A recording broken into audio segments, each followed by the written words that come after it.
আপনাদেরকে বলে দেই, আজকে রাজনৈতিক দল হিসেবে বিএনপির কথা আমরা সবচেয়ে বেশি বলবো।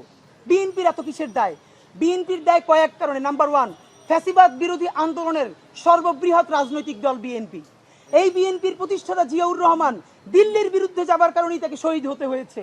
এই বিএনপির প্রাণভ্রমরা বেগম খালেদা জিয়া মনমোহন সিংয়ের সাথে বিএনপির ডাকা হরতালের মধ্যে মনমোহন সিংকে যখন ঢাকা এসেছিল নেগোসিয়েট করার জন্য, বেগম জিয়াকে বললো আপনি সোনারগাঁয়ে আসেন, তিনি বলেছেন আমি হরতাল ডেকেছি, হরতালের মধ্যে আমি গাড়ি বের করতে পারবো না। এটা দিল্লি থ্রেট হিসেবে নিল।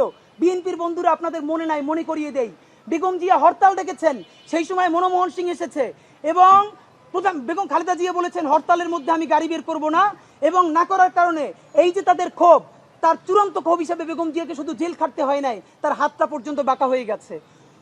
জিয়ার বিএনপি, খালেদা জিয়ার বিএনপি, এই বিএনপির প্রতি বাংলাদেশের স্বাধীনতা সার্বভৌমত্বের দায়ও বেশি।